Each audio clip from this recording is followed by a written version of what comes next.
साथियों नमस्कार, मैं हूं नीरज पटेल और आप देख रहे हैं नेशनल जनमत।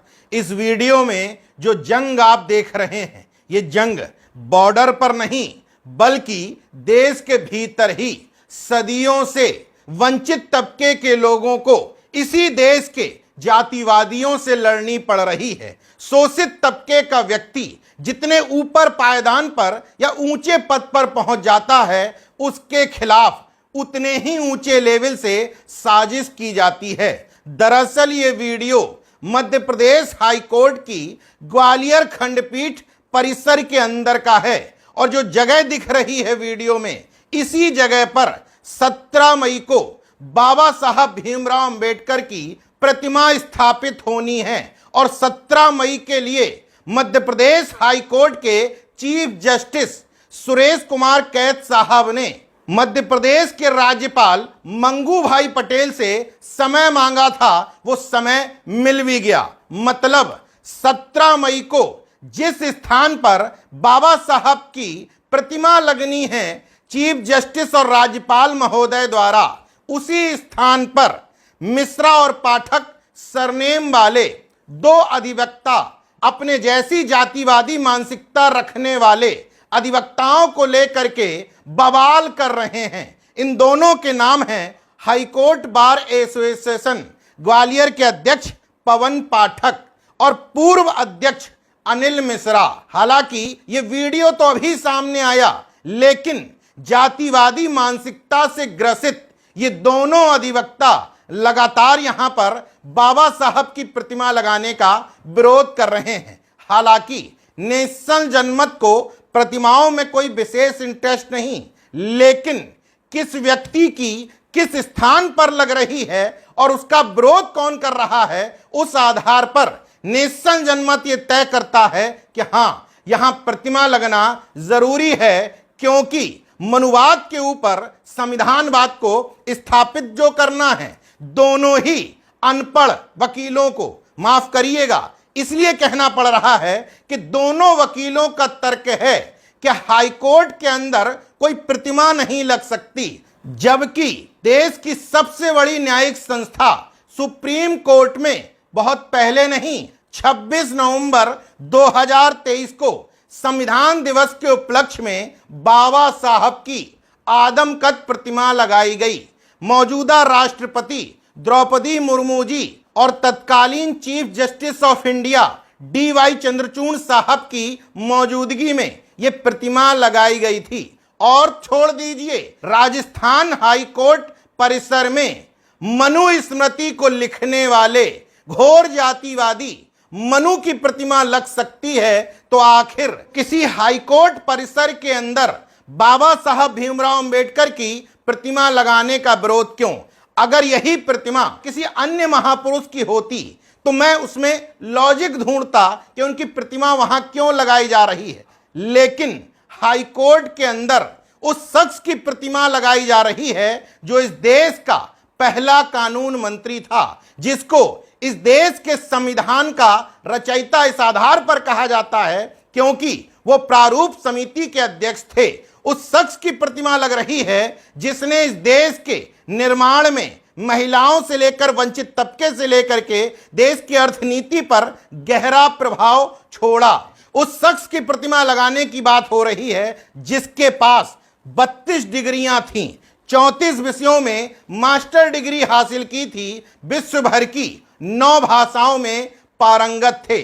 तो अगर हाईकोर्ट परिसर के अंदर देश के पहले कानून मंत्री और संविधान निर्माता की प्रतिमा नहीं लगाई जाएगी, तो आखिर लगाई किसकी जाएगी? विरोध करने वाले लोगों ने पहले कहा कि हम हाईकोर्ट परिसर के अंदर मूर्ति का विरोध कर रहे हैं, फिर बोले जो प्रक्रिया अपनाई गई है उसका विरोध कर रहे हैं, फिर बोले बिल्डिंग कमेटी की अनुमति नहीं थी, जब बिल्डिंग कमेटी ने अनुमति दे दी तो फिर अपनी असली औकात में आ गए, बोले बार काउंसिल इससे सहमत नहीं है। इसके बावजूद ग्वालियर खंडपीठ के प्रशासनिक जस्टिस आनंद पाठक ये सब कुछ अपनी आंखों से होता देख रहे हैं, मानो इस पूरे प्रकरण में उन्होंने भी मौन सहमति दे करके रखी हो।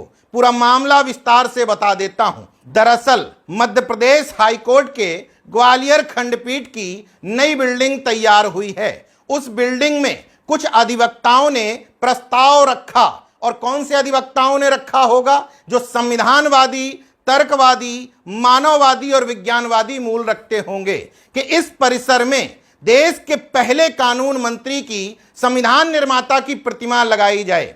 और इसको लेकर चीफ जस्टिस सुरेश कुमार कैद साहब के पास गुहार लगाई गई। हालांकि उनके प्रयासों के बाद स्ट्रक्चर बनके तैयार हो गया कि इस स्ट्रक्चर पर बाबा साहब की प्रतिमा लगाई जाएगी।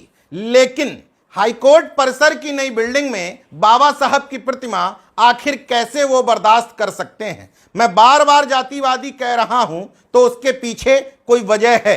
मैं अनायास ही कोई शब्द नहीं बोलता। दरअसल बार काउंसिल ने विरोध करने के लिए जो मीटिंग बुलाई थी, उस मीटिंग में अनिल मिश्रा और पवन पाठक दोनों ने एक शब्द बोला कि हाईकोर्ट जाति पात से ऊपर उठकर धर्मनिरपेक्षता के तहत काम करता है। बाबा साहब की प्रतिमा लगने से कौन सी धर्मनिरपेक्षता खंडित हो रही है? जात पात से ऊपर उठने का मतलब यह है कि आप बाबा साहब को, जस्टिस सुरेश कैद साहब को अभी भी जातिवाद की परिधि में मान रहे हैं, जबकि सुरेश कुमार कैद साहब इस कोलोजियम सिस्टम के जातिवाद और भाई भतीजा बात के आधार पर नहीं, बल्कि अच्छे वकील होने के आधार पर जस्टिस बन पाए थे। ये इस आधार पर कह रहा हूं क्योंकि जुडिशियल सिस्टम में उनका भाई भतीजा, चाचा ताऊ, पापा फूफा दूर दूर तक कोई उनको खींच करके लाने वाला नहीं था। तो पहली तो तकलीफ यहीं से शुरू हुई कि कोई ऐसी समाज का व्यक्ति मध्य प्रदेश हाईकोर्ट के चीफ जस्टिस की कुर्सी पर बैठ गया। यहां तक तो ठीक है, लेकिन मानसिक रूप से इनका गुलाम नहीं है। उसके निर्णयों में कानून का राज, समतावाद, अंबेडकरवाद, संविधानवाद, मानववाद की झलक मिलती है।